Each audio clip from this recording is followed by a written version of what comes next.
आपल्या कॉन्फिडन्सला न तोडता पुढची बेल वाजवायचीच वाजवायची। ज्या एरियामध्ये टायपिंग क्लास 35 रुपयाला मिळायचे अशा एरियामध्ये मी 1,500 पासून ते 3,500 रुपयाचे कोर्सेस विकले दारोदारी जाऊन। समस्यामधनं संधी कशी शोधायची ही एक कला आहे। बिझनेस करण्यासाठी रिसोर्सेस लागतात, पण सगळे रिसोर्सेस तुम्हाला विकत घ्यावे लागतात किंवा ते तुमचे असले पाहिजेत असं नाहीये। तुम्हाला हे रिसोर्सेस जोडता आले पाहिजेत आणि न विकत घेता त्यांना जोडता आले पाहिजेत आणि पे पर यूजचं जे कॉन्सेप्ट म्हणतो ना आपण, त्या पद्धतीने तुम्ही व्यवसाय घडवू शकतात। नमस्कार, मी हर्षदा परब। आर्थिक दुर्बलता ही कमजोरी नाही तर ती ताकद आहे। वयाच्या 13व्या वर्षी जर एखादी व्यक्ती आठवड्याला 3.5 रुपये कमवत असेल तर ती एक यशस्वी उद्योजक होऊ शकते असं ज्यांना वाटतं। आणि महत्त्वाचं आहे म्हणजे ज्यांनी शून्याचं अस्तित्व असताना सुद्धा आपल्या पायावर उभं राहून एक नवीन विश्व निर्माण केलं आणि त्याचबरोबर जिद्दीच्या बळावर ज्यांनी स्वतःचं उद्योग क्षेत्रामध्ये एक नाव तयार केलं, असे सेंट अँजेलोस ग्रुप ऑफ कंपनीचं विश्व उभारणारे आणि महत्त्वाचं आहे ते म्हणजे ग्लोबल सेंट अँजेलोस ग्रुप ऑफ कंपनीचे चेअरमन ॲग्नोलो राजेश अथायडे आपल्याबरोबर आज स्टुडिओमध्ये आहेत। आपण त्यांच्याकडनं त्यांचा बिझनेस मंत्र जाणून घेणार आहोत आणि एक यशस्वी उद्योजक होण्यासाठी नेमकं काय काय करावं लागतं याच्याबद्दल आज आपण त्यांच्याशी बातचीत करणार आहोत। खरं तर माझा पहिला प्रश्न हाच असेल, ते म्हणजे शून्यातनं विश्व निर्माण केलं तुम्ही, तर या शून्यातनं विश्व निर्माण करण्याचं तुमचं असं म्हणणं आहे ते म्हणजे की बालपणातच अनेक गोष्टी आहेत तुम्ही ठरवल्या होत्यात आणि तेव्हा तुम्ही निर्णय घेतला होता उद्योजक होण्याचा।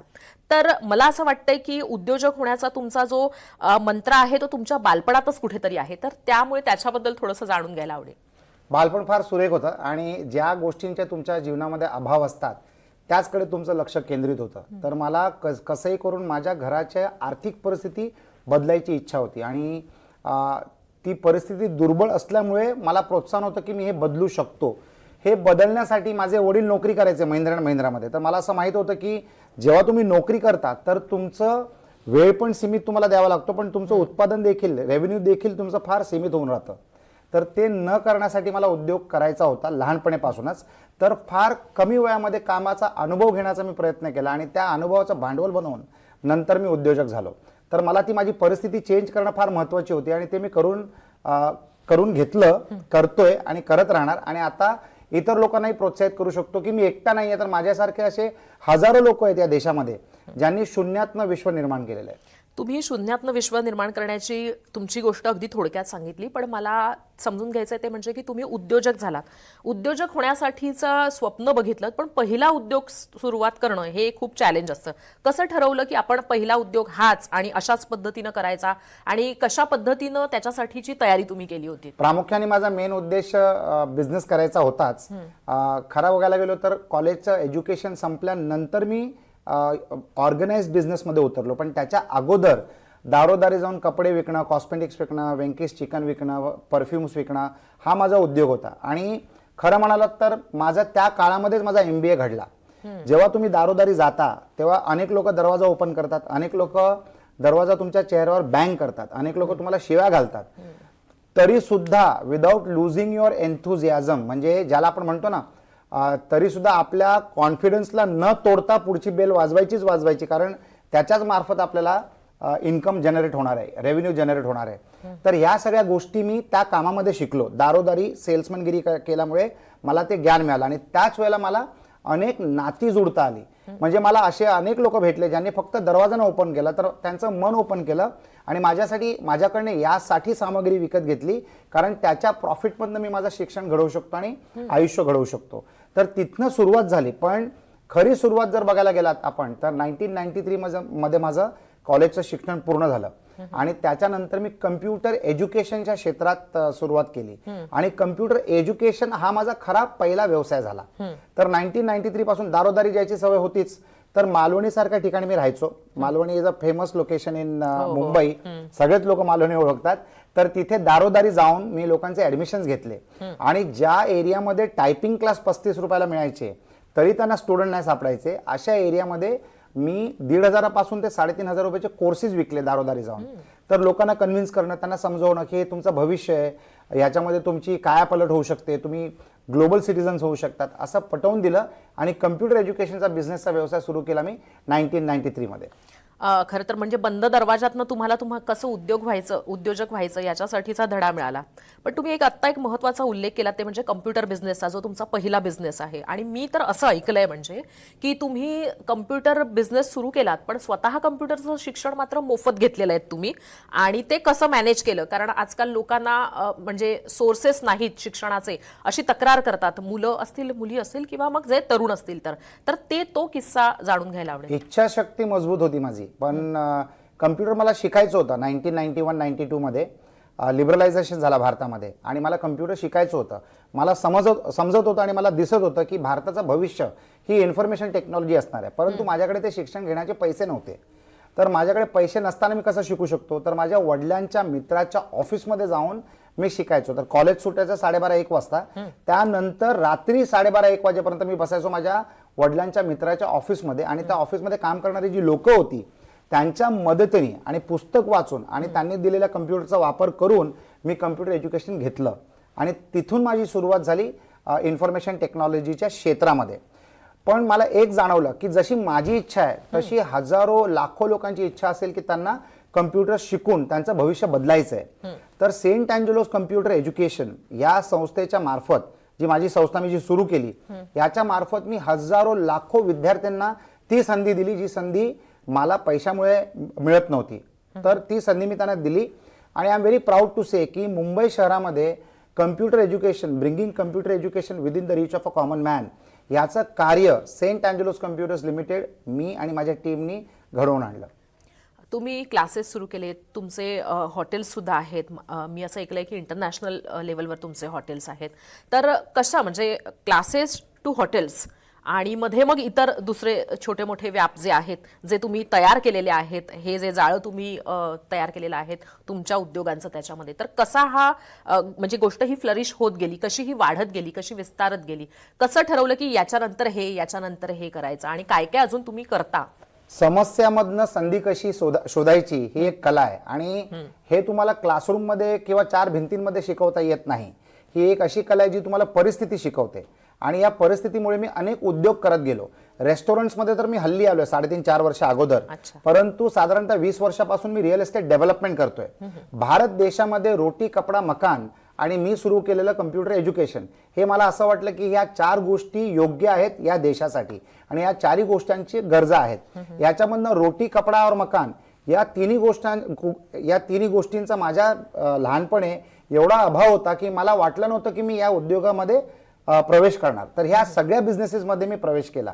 तर सर्वात अगोदर मी केलं रिअल एस्टेट डेव्हलपमेंटमध्ये. साधारणतः 2004 साली म्हणजे एक्झॅक्टली 2 डेकेड्स अगोदर, 20 वर्ष अगोदर रिअल एस्टेट डेव्हलपमेंटची सुरुवात केली आणि आता हल्लीच 3-3.5 वर्ष अगोदर मी रेस्टॉरंट्सच्या बिझनेसमध्ये पदार्पण केलंय. हॉटेल इंडस्ट्रीमध्ये मी साधारणतः 2013-2014 मध्ये एक रिसॉर्ट सुरू केलं इगतपुरीमध्ये, पण रेस्टॉरंट्समध्ये 3.5-4 वर्षापासून करतोय. याच्या व्यतिरिक्त मी अनेक उद्योगांमध्ये इन्व्हॉल्ड आहे. तर लाईक अ व्हेंचर कॅपिटलिस्ट मी अनेक बिझनेसेसमध्ये इन्व्हेस्ट करतो आणि त्या बिझनेसेसना सुद्धा पाठिंबा देतो आणि त्यांना वाढवायचं काम मी सध्या करत आलेलो आहे. तर computer education, real estate development, hospitality, restaurants असे मी अनेक उद्योग सुरू करत गेलो आणि connecting the dot बॅकवर्ड्स, Steve jobs जे म्हणतात ना, कनेक्टिंग द डॉट्स बॅकवर्ड्स, तर सबकॉन्शियसली आणि without having that knowledge about what I was doing हे घडत गेलं. आणि आज जर मी पाहतोय तर माझ्या लहानपणाचे जे माझे अभाव होते ना, तेच माझे आज बिझनेस मॉडेल्स आहेत. तर मला म्हणजे माझ्या मनापासून मी जाणतो की लोकांना काय पाहिजे, कसं पाहिजे आणि ते मी प्रोव्हाइड करायचा प्रयत्न करतो माझ्या बिझनेसच्या मार्फत. म्हणजे कमतरता ही ताकद झाली तुमच्यासाठी, सगळ्यात मोठी ताकद झाली. माझी समस्याच माझी सगळ्यात मोठी संधी होती. खरं तर याच अनुषंगाने थोडंसं बोललं पाहिजे ते म्हणजे की उद्योजक होण्यासाठी आता तुम्ही इतके सारे उद्योग सुरू केलेत, पण एक सक्सेस मंत्रा प्रत्येकाला लागतो.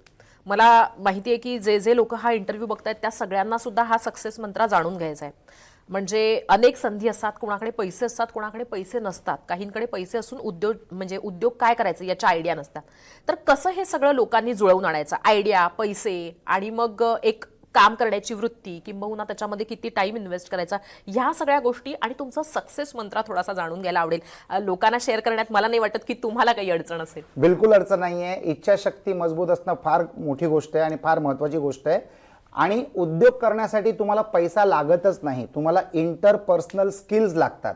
जेव्हा मी दारोदारी कपडे विकायचो तेव्हा मला कपडे होलसेलमधनं आणण्यासाठी पैसे नसायचे, तर मी त्या दुकानदाराला कन्व्हिन्स करायचो, ज्याला मी म्हणतो ना इंटरपर्सनल स्किल्स, की मला काम करायची इच्छा आहे पण मला ऍडव्हान्समध्ये पैसे देण्याची शक्ती नाहीये, तर तुम्ही मला क्रेडिटवर कपडे द्या, मी हे विकून आणणार, त्याच्या प्रॉफिटने मी माझं शिक्षण करणार, माझं घर चालवणार आणि तुमचे पैसे तुम्हाला परत करणार. असं मी त्यांच्याकडनं क्रेडिट सिस्टम सुरू केली. माझा पहिला कम्प्युटर मी जेव्हा विकत घेतला तेव्हा माझ्याकडे 25% पैसे होते, 75% पैसे मला एका मित्राने दिले. That was my first and last loan in 1993.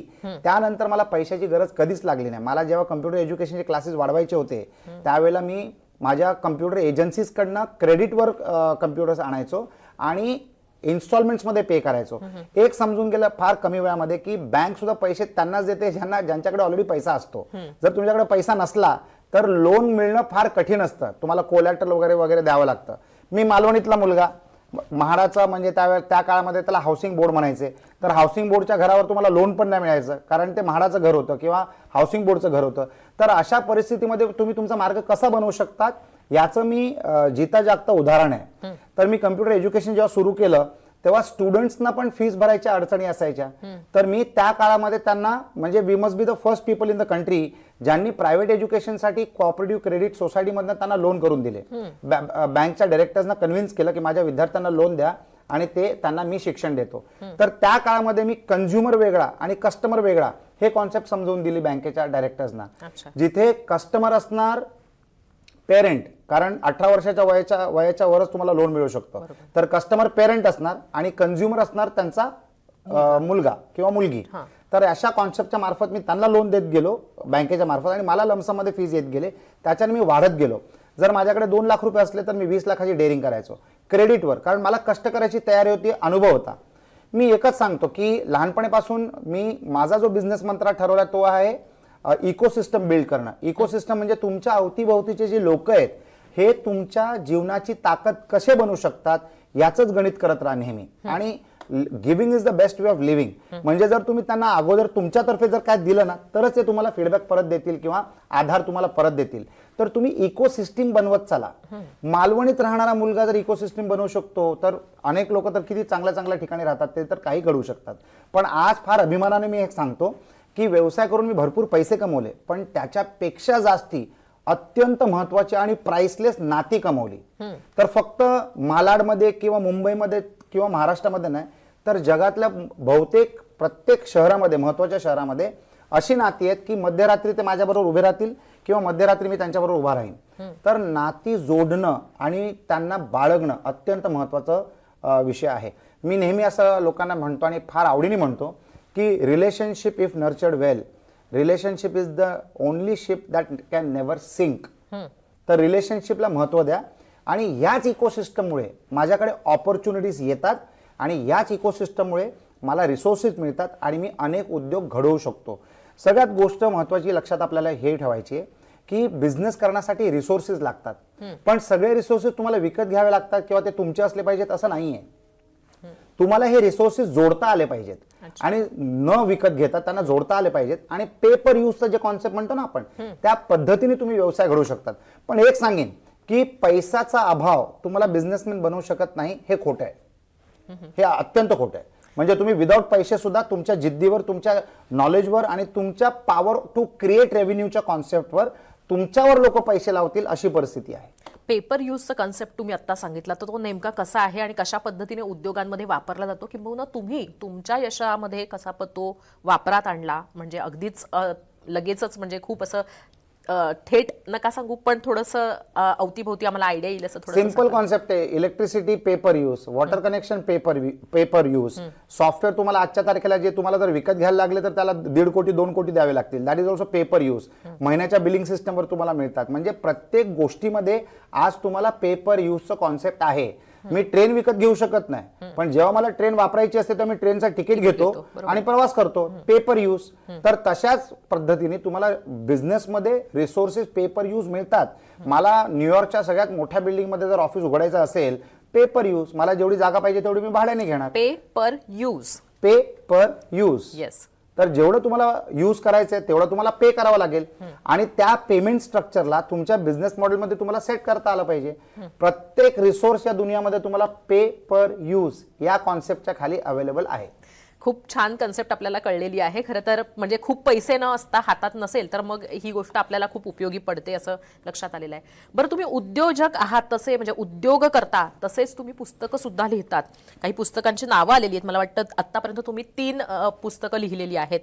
50 new life of mantras, obstacle to opportunities, the entrepreneur's compass, navigating your way to success अशी पुस्तकं तुम्ही लिहिलेली आहेत. तर या पुस्तकांमागची प्रेरणा आणि महत्त्वाचं म्हणजे इतके उद्योग करत असताना, इतक्या वेगवेगळ्या ठिकाणी डोकं लावत असताना हे एका जागी बसून पुस्तक लिहिणं कसं काय सुचलं, प्रेरणा कशी काय मिळाली आणि कसं जुळवून आणलं मेन म्हणजे? Giving back to the society जर तुम्हाला करायचं असेल, ज्या समाजाने तुम्हाला एवढं चांगलं उद्योजक बनवलंय त्या समाजाला तुमचं देणं लागतं. तर तुम्ही काय देऊ शकता? तर सर्वात अगोदर तुम्ही तुमचे अनुभव देऊ शकतात. तर माझ्या जीवनाचे सगळे अनुभव जे आहेत ते मी गोळा केले, आतापर्यंतच्या जीवनाचे मी ते गोळा केले आणि एका पुस्तकाच्या स्वरूपात ते समाजासमोर मांडले. मराठीमध्ये त्या पुस्तकाचं नाव आहे समस्या ते संधी आणि इंग्लिश पुस्तकाचं नाव आहे ऑब्स्टिकल्स टू ऑपॉर्च्युनिटीज. हे माझं पहिलं पुस्तक. त्याच्यानंतर 50 न्यू लाईफ मंत्रास हे मी दुसरं पुस्तक लिहिलं पॅन्डेमिकमध्ये. पॅन्डेमिकच्या प्रत्येक दिवसाला आम्ही लाईव्ह शो करायचो, जिथे आम्ही लोकांना प्रोत्साहित करायचो की there is light at the other end of the tunnel, म्हणजे हा भोगदा संपल्यानंतर तुम्हाला उजेड मिळणारच आहे. तर आम्ही मोटिवेट करायचो आणि त्याच कॉन्सेप्ट्सना घेऊन ज्या टॉपिक्सवर आम्ही बोललो त्याच टॉपिक्सना मी कन्वर्ट केले एका पुस्तकाच्या स्वरूपामध्ये. त्याच्यानंतर मी एक पुस्तक आता जे लेटेस्ट जे लिहिलंय that is the entrepreneurs compass. The entrepreneurs compass असा विषय आहे की दिशा बदलोगे तो दशा बदलेगी. मी जर सुरतच्या दिशेला 400 किलोमीटर पर आवरच्या स्पीडने जरी प्रवास केला तरी नरिमन पॉइंट येणार नाही. तर सही दिशा मिळणं फार महत्वाचं आहे. तर मला अनेक असे द्रोणाचार्य होते माझ्या जीवनामध्ये ज्यांना पाहून मी व्यवसाय शिकलो. तर त्याच प्रकारे मी देखील असा विचार केला की आपण सुद्धा असे डायरेक्शन्स एका पुस्तकात मांडून लोकांना देऊ शकतो.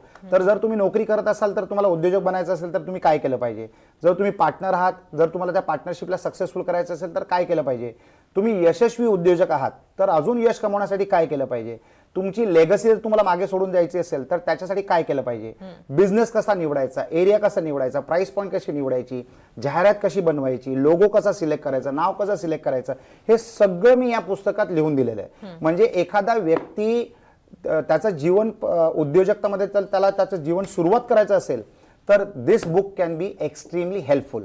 मी लोकांना नेहमी म्हणतो the best visiting card is a book. आणि जर तुम्ही कुठच्या विषयावर लिहिता, if you author a book you become an authority on that subject. तर या पुस्तकाला मी विजिटिंग कार्ड सारखं लोकांना वाटतो आणि it creates a lasting memory in the minds of people. मी लोकांना एकच म्हणतो की तुमची पर्सनॅलिटी अशी असली पाहिजे की एकदा तुम्हाला कुठची व्यक्ती जर भेटली तर त्यांनी तुम्हाला कधीच विसरला नाही पाहिजे. आणि जेव्हा ते तुम्हाला लक्षात ठेवतात ना तेव्हा त्या ऑपॉर्च्युनिटीज तुमच्यातर्फे ढकलत जातात. तर ह्याला मी म्हणतो इकोसिस्टम बांधणे. अगोदर आपल्याला लोकांना मदत करावी लागते, मग तीच लोक आपल्याला कायमस्वरूपी जीवनभर मदत करत राहतात वेगवेगळ्या स्वरूपामध्ये. मदत फक्त पैशाची नसते, मदत मार्गदर्शनाची असते, मदत रिसोर्सेसची असते, मदत संधीची असते. अशा अनेक प्रकारे तुम्हाला संध्या मिळू शकतात. तर always keep building an ecosystem. आणि पुस्तक लिहिणं is one part of that ecosystem. आता हे पुस्तक वाचल्यानंतर कितीतरी लोक, अनोळखित लोक पब्लिक फंक्शन्स मध्ये, पब्लिक प्लेसेस मध्ये समोरून येतात, संभाषण सुरू करतात, थँक्यू म्हणतात आणि सांगतात की तुमच्या या चॅप्टरमुळे माझ्या मनातला हा प्रश्न सुटला आणि मी सोल्युशन काढू शकलो आणि त्याचं मला यश मिळालं. तर you are giving back to the society. ते मी काम करतो पुस्तकाच्या मार्फत. आणि आता असं ठरवलेलं आहे की या पुस्तकानंतर, तिसरं पुस्तक लिहिल्यानंतर दरवर्षी मी एक पुस्तक लिहिणार आहे. जेव्हापर्यंत श्वास असेल तेव्हापर्यंत दरवर्षी एक पुस्तक लिहिणार आहे आणि पुढच्या 2 वर्षाची पुस्तकं माझी ऑलरेडी रेडी झालेली आहेत. अरे वा, म्हणजे दरवर्षी 2 वर्षांची पुस्तकं ऑलरेडी आहेत तयार आणि आता ही 3 पुस्तकं म्हणजे आणखीन 5 पुस्तकं तुमच्या नावावर येत्या काळात येतील. तुम्ही आता एक महत्त्वाचा उल्लेख केलात ते म्हणजे की जसं म्हणजे आपल्याकडे सेईंग आहे की first impression is the last impression. त्यामुळे पहिल्यांदाच ज्या पद्धतीनं तुम्ही लोकांना भेटता त्याचं इम्प्रेशन दूरगामी राहतं. थोडंसं पुस्तकाच्या बद्दल मला विचारायचं आहे की या पुस्तकातनं तर तुम्ही म्हटलात की तुम्ही व्हिजिटिंग कार्ड सारखा त्याचा वापर करता आहे, तर कसं इम्प्रेशन तयार झालेलं आहे लोकांमध्ये, त्याचे काही फीडबॅक तुम्ही सांगितलेले आहेत, पण कशा पद्धतीचं यश येतंय असं तुम्हाला वाटतं मार्केटमध्ये किंवा मग पर्सनल लाईफमध्ये लोकांच्या, आणि असा काही किस्सा या पुस्तकाशी निगडीत की ज्याच्यामुळे या पुस्तकातनं प्रेरणा घेऊन कोणी काही चांगलं काम केलेलं असेल किंवा? तुम्ही फार सुंदर बोललात की first impression is a last impression. त्याला मी जोडून सांगेन की there is no second chance to create the first impression. Yes. तर तुम्हाला त्या पहिल्या संधीमध्ये गाठणं फार गरजेचं आहे. जेव्हा तुम्ही असं पुस्तक लिहिता तेव्हा लोकांची तुमच्याकडे बघायची दृष्टिकोन चेंज होतो, कारण त्यांना माहिती आहे की बाबा या व्यक्तीला या विषयावर चांगली ग्रीप असल्यामुळे त्यांनी ते पुस्तक लिहिलेलं आहे. तर माझ्याकडे एक असा व्यक्ती आलेला की त्याच्या मनामध्ये अशी दुविधा होती की पार्टनरशिप करायची का. बरेच लोक पार्टनरशिप करण्यासाठी घाबरतात, तर पार्टनरशिप कशी करायची. तर त्याच्याबद्दल त्याने जो चॅप्टर माझ्या पुस्तकात वाचला त्याच्यामुळे त्याला एक असा मार्ग मिळाला की त्याने पार्टनरशिप ती सुरू केली आणि हॅपी विथ दॅट पार्टनरशिप. अनेक वेळेला काय होतं की दोन समान क्वालिटीची लोक एकत्र येतात, नंतर ते भांडतात. तर माझी जी कमजोरी आहे ती जर तुमची ताकद असली आणि तुमची जी कमजोरी आहे ती जर माझी ताकद असली तर आपण एकत्रित येऊन आपण एक चांगला, जसा संसार बसवतात ना लोक, तसं बिझनेस पण बसवावा लागतो पार्टनरशिपमध्ये. It is as important as getting married. तर तुमचं निवडणं फार महत्वाचं असतं. तर सिलेक्टिंग द राईट पार्टनर. तर तो मला म्हणाला की माझ्याकडे फायनान्शियल कॅपॅसिटी नव्हती, पण माझ्याकडे हुनर आहे, माझ्याकडे टॅलेंट आहे आणि माझ्याबरोबर फायनान्स पार्टनर मला घ्यायचा होता. तर त्याला पिच कसं करायचं, प्रेझेंटेशन कसं करायचं, त्याला कन्व्हिन्स कसं करायचं आणि पार्टनरशिप कशी घडवायची आणि एक्सपेक्टेशन्स कसे सेट करायचे. कुठच्याही नात्यामध्ये अपेक्षा ज्या असतात ना या फार हानिकारक असतात जर तुम्ही त्याच्यावर यंत्रणा व्यवस्थित बसवले नाहीत तर.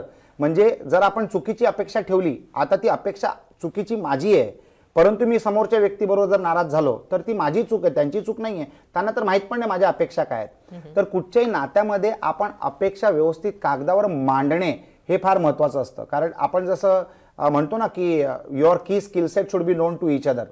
माझा जॉब रोल असा आहे बिझनेसमध्ये, तुमचा जॉब रोल असा राहणार आहे बिझनेसमध्ये, हे जर आपण क्लिअर केलं ना तर ते सुरळीत चालतं. तर या व्यक्तीने येऊन मला एवढं थँक्यू बोलला आणि तो माझ्याशी त्याने साधारणतः अर्धा तास गप्पा मारल्या की कसं त्याने हे घडवलं. हे चॅप्टर वाचल्यानंतर त्याचं माइंड ओपन झालं. कुठचंही पुस्तक जेव्हा आपण वाचतो किंवा कुठचंही कॉन्टेंट आपण पाहतो किंवा ऐकतो, पॉडकास्ट जर ऐकला किंवा ब्लॉग जर बघितला तर आपल्याकडे असे अनेक प्रश्न असतात ज्यांची आपल्याला उत्तरं मिळतात आणि त्या हिशोबाने आपण निर्णय घेतो. शेवटी आपल्या जीवनाची जी क्वालिटी आहे that is on the collection of the choices and the decisions we made. आपण काय चूज करतो, आपण कशा क्वालिटीचे निर्णय घेतो त्याच्यावर आपल्या जीवनाची क्वालिटी अवलंबून असते. तर ह्या सगळ्या गोष्टींमध्ये त्या सगळ्या गोष्टी घडत राहतात आणि असे अनेक मला लोक भेटतच राहतात ज्यांना या पुस्तकातले अनेक असे वेगळे वेगळे चॅप्टर आवडले. आता बऱ्याच लोकांना पर्सनॅलिटी डेव्हलपमेंटचा विषय फार आवडला. जर आपण एंटरप्रेन्योर असलो तर सगळ्यात पहिला प्रोडक्ट तर आपण स्वतःच आहोत ना. बरोबर. म्हणजे आय रिप्रेझेंट माय कंपनी आणि I represent the product of service that I am providing. तर मी जसा बर्ताव करणार त्याच प्रकारची छवी त्या माणसाच्या मनामध्ये पैदा होते. तर we should be very conscious about how we deal and treat and walk and talk in the society. प्रत्येक गोष्टी आजच्या तारखेला मायक्रोस्कोपच्या अंडर असतात आणि त्यामुळे तुम्ही नेहमीच सतर्क राहणं अत्यंत गरजेचं असतं. जर तुम्ही एका पब्लिक शो मध्ये बसलेले आहात आणि कॅमेरा चाललेला आहे तर तुम्हाला माहित नाही कॅमेरा तुमच्यावर कधी येणार आहे. तर you can yawn, you can sleep, you have to be upfront, alert असले पाहिजे. तर तुमचा कॅमेराचा इमेज जो आहे ना तो कोणतरी पाहून बनतो की हा फार अटेंटिव्ह माणूस आहे. तर every moment of the time you need to be alert. या सगळ्या गोष्टी, बारीक बारीक गोष्टी मी याच्यामध्ये लिहिलेल्या आहेत. तुमचा लोगो कसा असला पाहिजे, कलर कॉम्बिनेशन कसं असलं पाहिजे, लँग्वेज कशी असली पाहिजे, प्रोडक्ट कसा असला पाहिजे, प्रोडक्टचं प्राइस कसं ठरवायचं, सर्व्हिसची क्वालिटी कशी मेजर करायची, लोकांची प्रोडक्टिव्हिटी कशी मॅप करायची, या सगळ्या विषयांना मी कव्हर केल्यामुळे बऱ्याच लोकांना या पुस्तकाचा फायदा घडलेला आहे. तुम्ही पुस्तकाच्या माध्यमातून एक प्रकारे आपण असं म्हणूयात की शिक्षण देताय जे नवीन उद्योजक आहेत त्यांना. तर थोडंसं नवीन उद्योजकांच्या अनुषंगाने आणि तुम्ही म्हणजे या शिक्षण क्षेत्रात सुद्धा आहात म्हणून त्या अनुषंगाने एक प्रश्न आहे तो म्हणजे की नव उद्योजकांसाठी म्हणजे जे बडिंग्स आहेत किंवा those who want to join business industry, तर अशांसाठी जे काही मॉडर्न टेक्नॉलॉजी किंवा मॉडर्न जे काही टीचिंग एड्स आहेत तर ते कशा पद्धतीचे असायला हवे असं तुम्हाला वाटतं? आज जे काही अवेलेबल आहेत आर दे सफिशियंट असं तुम्हाला वाटतं किंवा याच्यात आणखीन काय नवीन करता येईल किंवा काय नवीन आणलं पाहिजे असं तुम्हाला वाटतं? मी तर असं म्हणेन की we are in the best time. टेक्नॉलॉजीने पूर्ण जगाला एक छोटंसं गाव बनवलेलं. म्हणजे तुमच्या हातामध्ये तुमचा टीचर असतो, याच्यावर तुम्हाला युट्यूब आहे, सोशल मीडिया आहे, सगळं काय आहे. तर it becomes a university of education. कुठच्याही पद्धतीचं the teacher is with you all the time.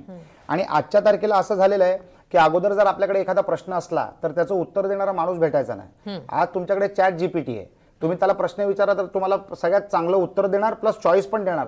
हे 50 उत्तरांमधनं तुम्हाला कुठचं उत्तर पाहिजे ते तुम्ही घ्या.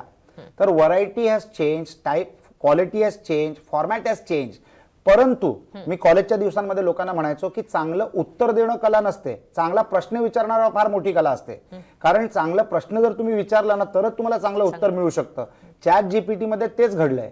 म्हणजे the quality of your input will define the quality of your output. तुमचा प्रश्न चांगला असला तर चॅट जीपीटी तुम्हाला उत्तर देखील चांगलं देईल, ज्याचा तुम्हाला उपयोग होऊ शकतो. तर टेक्नॉलॉजी आज तुम्हाला सगळ्या सुविधा पुरवतोय आणि कॉस्ट इफेक्टिव्ह. मी म्हणतो याला इक्वलायझेशन म्हणतो मी. म्हणजे आज जर मला हार्वर्डचा एखादा कोर्स करायचा असेल किंवा ऑक्सफर्डचा एखादा कोर्स करायचा असेल तर मला तिथे जायची गरज नाहीये.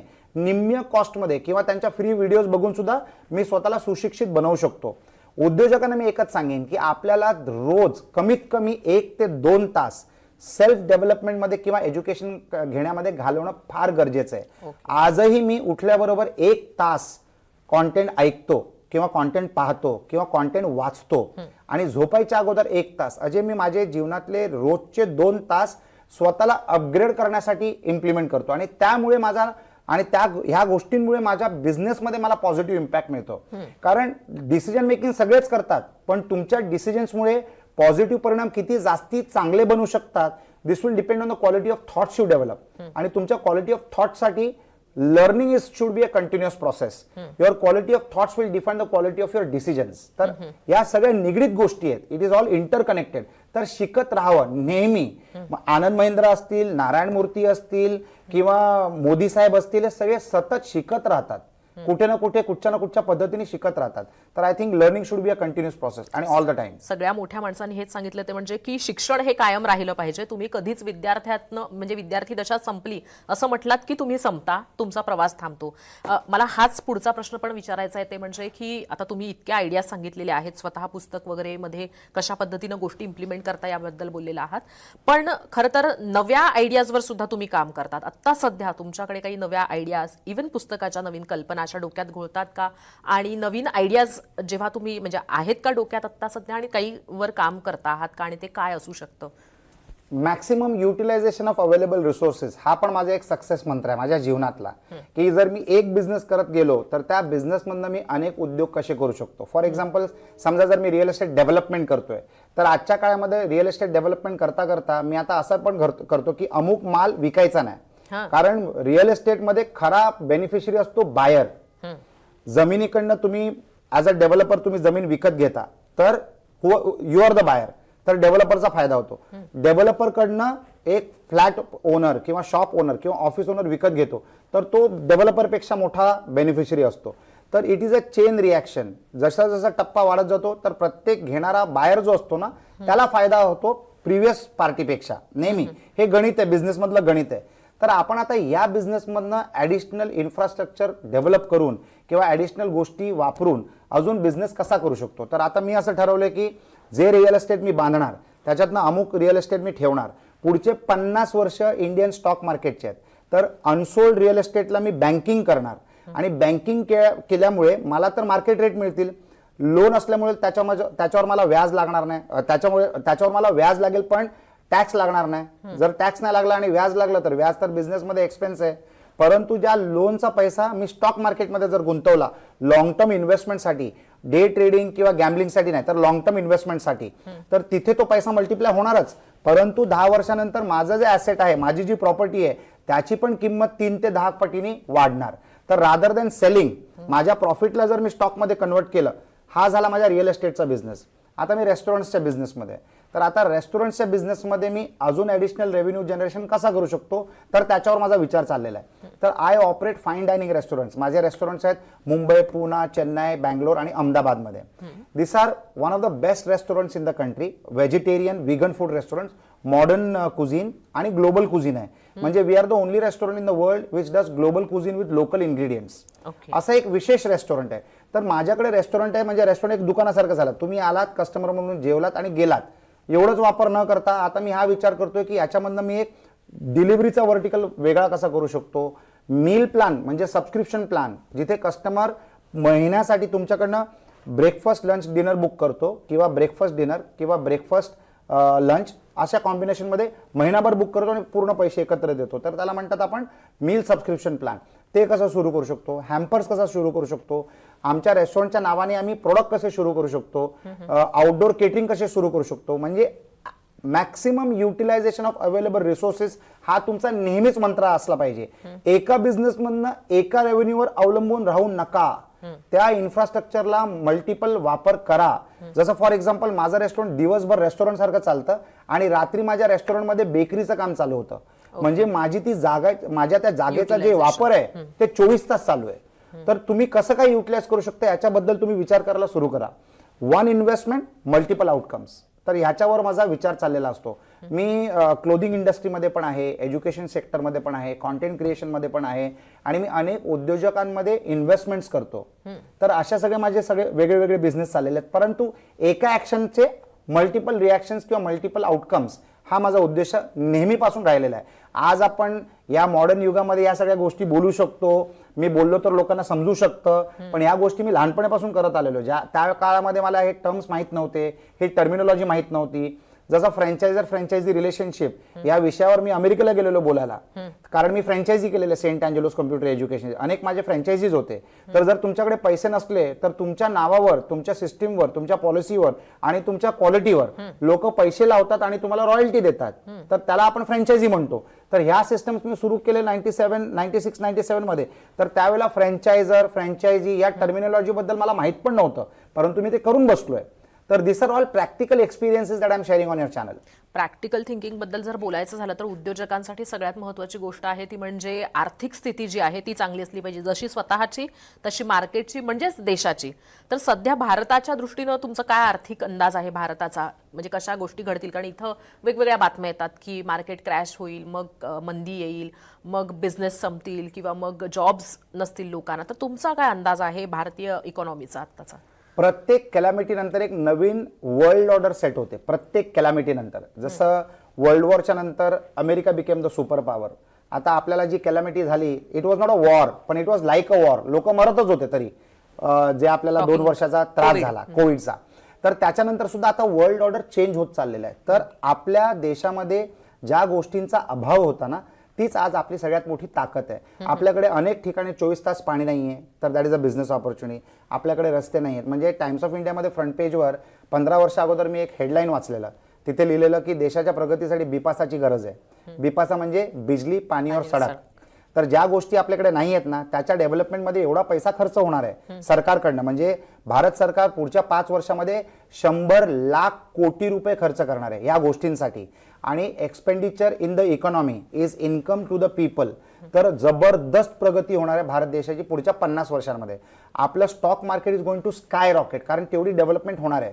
The rest of the world will develop India as a country, कारण ते लोक भांडवल आणून आपल्या देशात लावतील आणि त्यांच्या भांडवलाच्या जोरावर आपण आपलं इन्फ्रास्ट्रक्चर डेव्हलप करणार आहोत. तर या सगळ्या गोष्टींचा लाभ घेण्यासाठी आपल्याला उद्योजक होणं गरजेचं आहे. उद्योजक म्हणजे माझ्याकडे 10,000 लोक कामाला असली पाहिजेत असं काहीच नाही. There is no fix formula for wealth creation. उद्योजक म्हणजे एखादा व्यक्ती एकटा जरी काम केला आणि तो उद्योग करतो, कोणाची नोकरी न करत, दॅट इज ऑल तो उद्योजकता. तो कन्सल्टंट असू शकतो आणि महिन्याला कोटी रुपये कमवू शकतो. तर उद्योजक होणं फार महत्वाचं आहे. तरच तुम्ही तुमच्या देशाची, समाजाची आणि स्वतःची आर्थिक कायापालट करू शकता. तर मी तर असं म्हणेन की येणाऱ्या वर्षांमध्ये, पुढच्या 100 वर्षांमध्ये जॉब हा प्रकारच राहणार नाहीये. Every person has to be productive. आणि त्या प्रोडक्टिव्हिटीसाठी जरी तुम्ही वर्किंग एन्व्हायरमेंटमध्ये एका इकोसिस्टमचा भाग असलात तरी तुम्हाला एक फिक्स पगार असणार आणि एक फ्लेक्सिबल इन्कम असणार. फिक्स पगार तुमच्या जगण्या आणि टिकण्यासाठी आणि फ्लेक्सिबिलिटी तुमच्या प्रोडक्टिव्हिटीसाठी. कारण आज मी असा इरा पाहिलाय की तुम्हाला HR डिपार्टमेंटच्या मार्फत नेहमी लोकांना मोटिवेट करत राहावं लागायचं, त्यांना समजवत राहावं लागायचं. आता त्याची गरजच नाहीये. एवढ्या सगळ्या मेजरमेंट मेट्रिक्स आलेले आहेत की if you are a good productive person, तुमची इन्कम जास्ती असणार. द पर्सन ज्याची प्रोडक्टिव्हिटी कमी आहे, either he will lose his job किंवा त्याची इन्कम छोटी असणार. तर ह्या मॅट्रिक्समुळे पूर्ण जग आता चेंज होतंय. पुढच्या अनेक वर्षांमध्ये, म्हणजे 5 ते 10 वर्षांमध्ये भारतामध्ये सुद्धा लोकांना नोकऱ्यांपेक्षा व्यवसाय करायला आवडेल किंवा लोक नोकरी करतील अनुभवासाठी. मी असं लोकांना नेहमी म्हणतो 5 वर्षाची नोकरी करायची, कारण तुम्हाला अनुभव दुसऱ्यांच्या पैशावर मिळतं. आणि ती 5 वर्षाची नोकरी केल्यानंतर ताबडतोब उद्योजक व्हायचं.